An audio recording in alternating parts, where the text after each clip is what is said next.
Hey yo, if you want to know what it was like working Christmas, working the holidays in 2022 as a New York City paramedic, stay tuned to this video. I got you. I'm gonna break it down.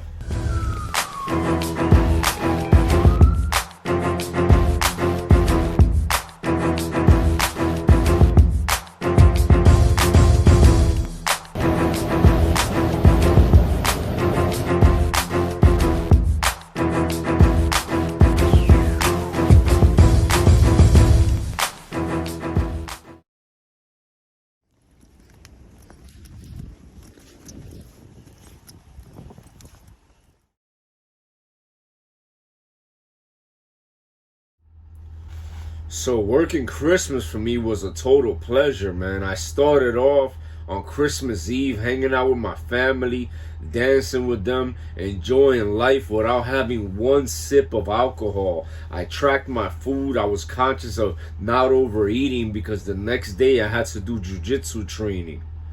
And then in jiu-jitsu training, I was able to build a stronger bond with my brothers. I mean, I got injured. My finger got hurt. My arm got hurt. But I ended up going to work anyway. Showing up to work in the Bronx. Man, it was frigid outside, bro. And as soon as we logged on, the holiday season came a-knocking. And how do the holiday seasons come a-knocking in the Bronx? Everybody calls the ambulance. And what makes it worse, that there, besides the fact that there's an increased call volume, there's also an increase of call outs from other EMTs and other paramedics who decide to stay home with their family, and they decide to avoid meeting their responsibility of showing up to work. Even though it's a holiday, they make up a headache, they make up a fever, they just are short-staffed. And what does that leave you with? That leaves you with the people who are at work are going to be overworked. That was me.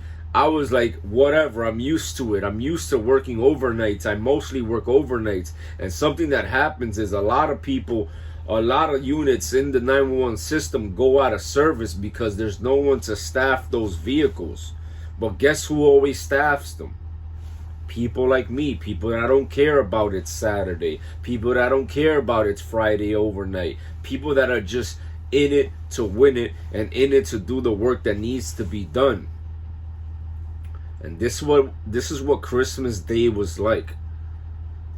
A whole bunch of cardiac arrests, a whole bunch of people calling the ambulances for MVAs and car crashes, drunk drivers. People were just falling left and right, and we were going from the Washington Heights to the Bronx to all over New York City. And the reason why I bring it up is because there's something that I paid very close attention to. A lot of people who were dealing with the same thing as me were super duper stressed out. I even had this little instance where we were under a train. There was an ambulance coming my way and I was going that way, and I started honking the horn at the people that would double park. But the ambulance driver, knowing damn well because of my lights that I was also an ambulance, he opened the door and thought that it was me honking at him, and he started shouting at me and started acting very abrasively.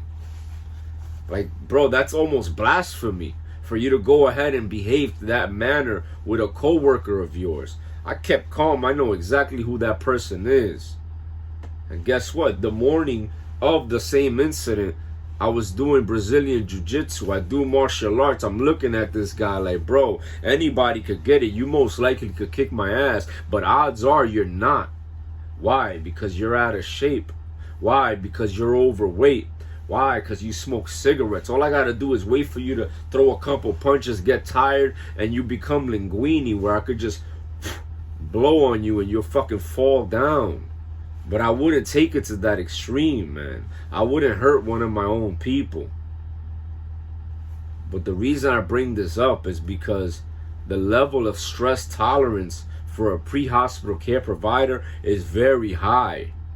We deal with death. We see people dying all the time. But it comes a time where you just can't take it anymore. And the littlest thing will fucking kill you. You ever heard about the straw that broke a camel's back? You put one straw on a camel's back, it doesn't do anything to him. But eventually you put enough straws that it breaks his back. So on the holiday season, People were stressed out. They were not at home. The call volume was elevated. There was no crews. We were all over the city of New York doing assignments where we weren't supposed to, and the whole time I kept my cool. But it's not about me. I just want to share with you. The reason why I kept my cool was because I had such a great day with my family. I didn't drink. I kept my composure. I stayed stoic. I stayed confident. I stayed disciplined. I did everything that a man is supposed to do. I showed up to my mother's house with a bunch of shopping bags. I showed up with a bunch of gifts for everybody that was there. I gave everybody good energy. I wore a short sleeve shirt like it was summertime, feeling proud of all the work I've been doing in the gym, feeling proud of all the work I've been doing at the martial arts dojo. And I want to bring this up to you. You will have stressful situations, whether it's a holiday or not. And the number one way to deal with stressful situations, the number one way to avoid road rage is to be a winner. Because road rage and those type of situations are for losers. They're losing in life. Hence the fact why they can't control their emotions. Think about it. If you had an extra $10,000 in your pocket, would you have road rage? If you had a six-pack with a beautiful wife next to you, would you have road rage while driving a supercar that's worth $500,000? And it's not about the supercar. It's about the confidence. And that confidence cannot be purchased at Target. It cannot be purchased at Walmart. You need to earn that shit. So I say that to say this, my people.